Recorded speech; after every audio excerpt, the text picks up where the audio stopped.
Hi everybody and welcome back to my channel. Today I'm going to be taking you behind the scenes as I make soap favors for my son's coworker's wedding. So let's get started with the ingredients. We're going to need distilled water, sodium hydroxide, castor oil, olive oil, coconut oil, avocado oil, cocoa butter, and your fragrance oil and colorant of choice. My preference is to add all of my liquid oils first. I'll be adding my castor oil, and in that same bowl, I'll be adding my olive oil. And the last liquid ingredient that I'll be adding is my avocado oil. And all of this is going to go into the same bowl. Next, I'm going to get a separate bowl and I'm going to add all of my hard oils and butters. I'll add my cocoa butter first. Then next, I go ahead and add my shea butter. It is so nice and smooth. And last but not least, I'm going to be adding my coconut oil. And this again is all of my hard oils and butters.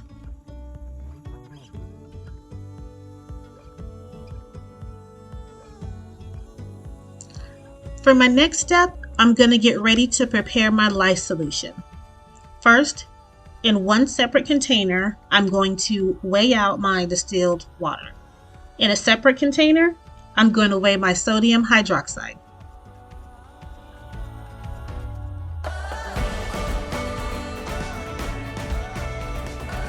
Finally, in a separate container, I'm going to weigh my fragrance oil and I'm going to put it to the side until it's time to add it to my soap batter.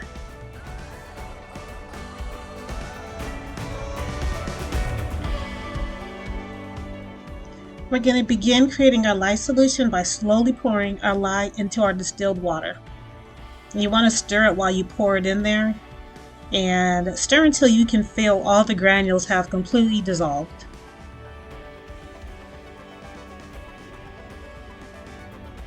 I use a strainer when I'm pouring my lye solution into my hard oils and butters because it'll catch any debris that you may have missed. Now this is the heat transfer method, so I'm using all of the heat from my lye solution to melt my hot oils and butters. This is just my preferred way of making cold process soap. Once all of your hard oils and butters have melted, we're going to slowly add that to our room temperature oils. And this is where stuff starts getting fun.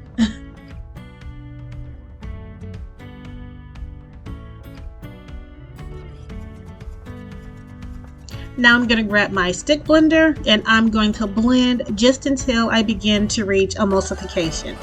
And you know when you reach emulsification when your batter looks like a homogeneous mixture, and if you pull your stick blender out of the batter, it looks really smooth and there's no grainy light texture.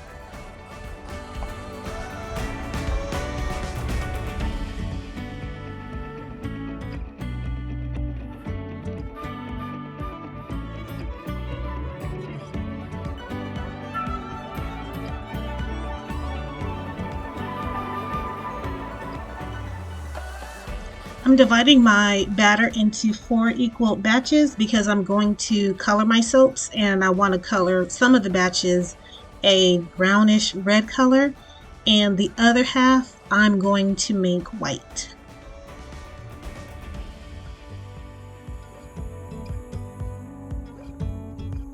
I'm using red Masoil clay from Makesy, and I'm also using Angry Rose from Mad Micas.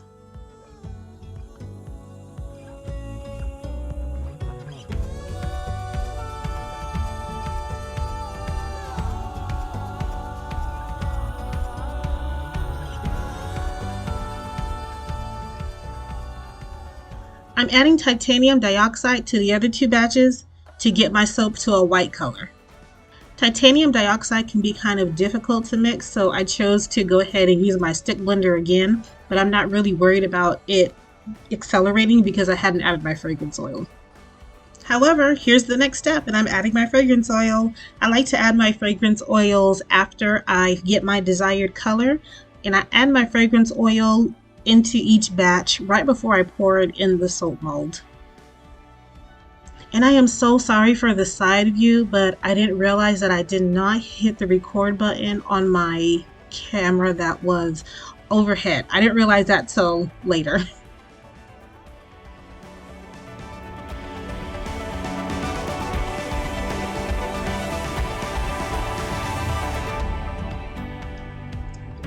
You'll see now I'm adding fragrance oil into the brownish red color, and this is totally by choice to do this. You can add your fragrance oil before you add your color, or you can add it afterwards, depending on how the fragrance oil behaves for you. This was just completely my choice. And I'm just going to alternate between the white batter and the burgundy batter until my soap mold is full almost to the top.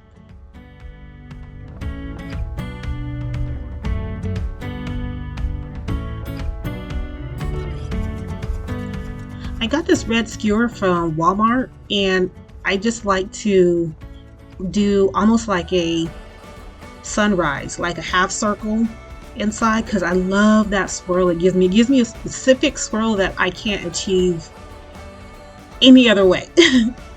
But again, designing your soap and your swirls is totally up to you. Be innovative, be creative.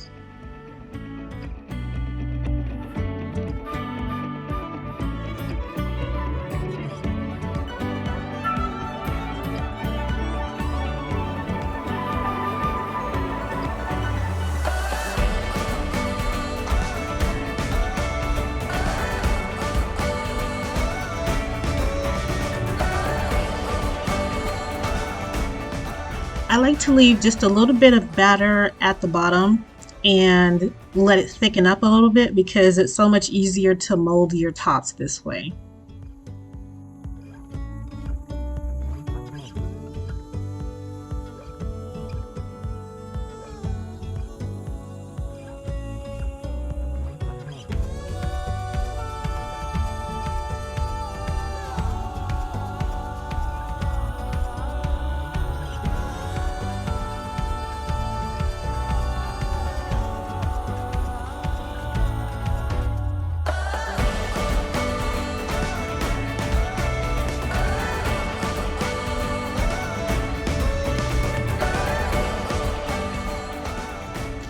And here we are the next day for the final cut.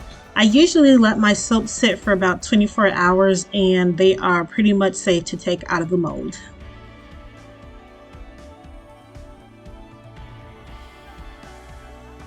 And there's the swirl.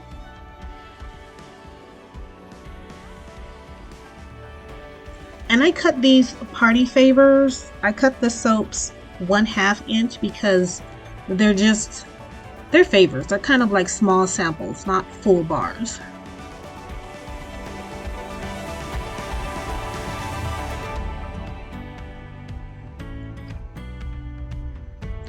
So thank you all again for joining me. I hope you enjoyed the content. Please like and subscribe if you like the video, and please hit that notification button so you can be notified anytime I post new videos. Again, if you want this recipe, it's going to be posted on my Patreon, which is in the description box below.